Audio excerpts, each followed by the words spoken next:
Hello friends, welcome back to my channel. My name is Kelly and today I'm going to be doing my February reading wrap up. So the first thing that I will talk about is a little bit of Febregency. I'm not going to really talk about the first two novels that I'm going to mention because I did a little video with a Febregency update in it.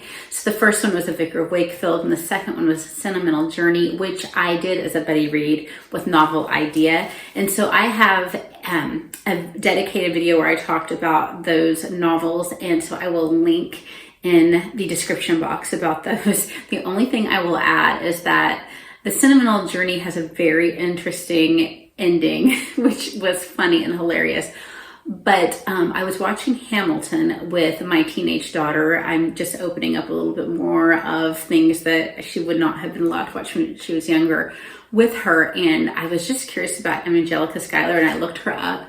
And if you've read A Sentimental Journey, this is just wild. But Angelica Schuyler was Alexander Hamilton's sister-in-law, and Thomas Jefferson wrote letters where they discussed that final scene in A Sentimental Journey, according to her Wikipedia page, which, you know, could not be accurate, but it seemed to be well established that they exchanged letters on that.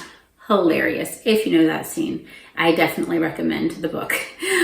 The other thing that I read and did not complete, and neither did my fellow buddy readers who were Anne from In Search of Wonder and Miriam from Miriam Elizabeth Reads, we started Jonathan Strange and Mr. Norell by Susanna Clarke together. This is a total fantastical story about an alternate reality that during, like, you know, the wars with Napoleon, English has this alternate history where magicians are part of the players in the war fighting against France. And it's very intriguing. I definitely am interested.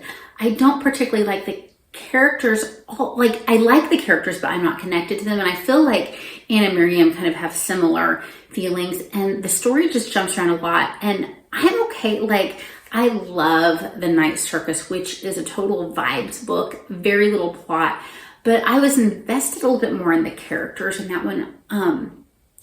I like Jonathan Strange's wife quite a bit, but I'm very curious of what happens to this one guy that keeps being pulled into like this fairy world. But other than that, it's really not pulling me in as quite as much as I thought it would. I am still reading it and plan to continue, but I will be doing it slowly and at my own pace. And I'm not sure whether Miriam and Anne are going to continue at this point. It seems like they might be doing kind of the same thing as me, just taking their time. But it definitely is a book, modern novel, that falls within that period. The other two were novels that actually were a little bit before the Regency era. However, the authors were very important to the Regency era, hence why I chose those novels. All right, the other things I read. Sally Clarkson is one of my favorite nonfiction Christian kind of homeschooling mom. You know, her kids are all grown, but just like, you know, encouragement for motherhood type writers. And she wrote a book called Well Lived, and a lot of it is beautiful pictures as well. I checked this out from the library. As did most of the books here, except the ones that belong to my children. And it is just beautiful encouragement for Christian living with lovely pictures of Oxford, which is where she spends half of her time. She has dual ministry in England and in America. Home base for her is Colorado in America. So two lovely places that she gets to live and work out of.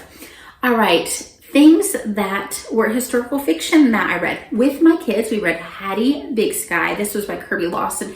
And this is following a girl who lived in the World War I era, and she did amazing work on her territory that she inherits from her uncle. So she has to work this land, prove that she can take care of it, and show that she can keep it up, but also she's got to have the money to pay for the claim at the end of like a year.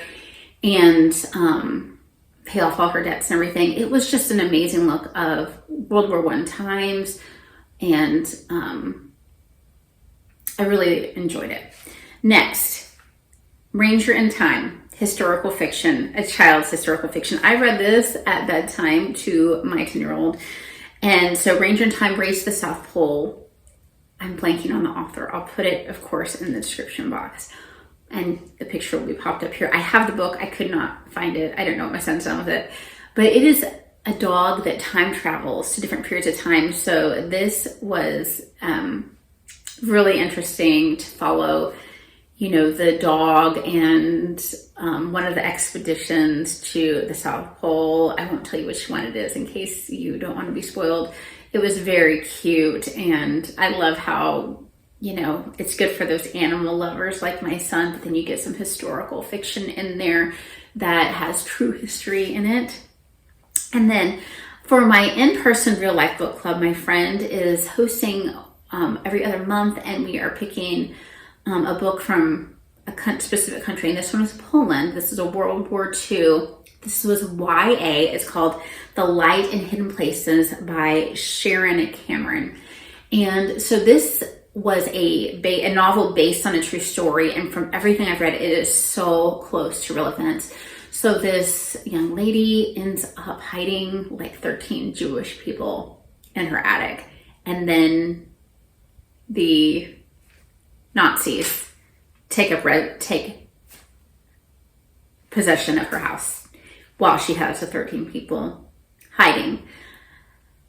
Wow. I mean, it was really well done. I liked it so much. And the only thing is it's not quite as gritty as a World War II book should be, but if you have trouble handling some historical fiction for that reason, this might be a good one for you to read. It was good for me because sometimes I don't like when things get, it's hard, but it's true, you know, so good. And then my son and I, my 12-year-old son and I, as far as fantasy goes, we finished the first book in the Magisterium series. We're reading the second one right now. And this is The Iron Trial. This follows a boy whose dad has tried to keep him far away from magic as possible. And the Magisterium says, nope, he's got magical powers. He doesn't know what to do with them. We've got to keep him here at the school. And there may be some secrets about this little boy. So this was written by both Cassandra Clare and Holly Black together.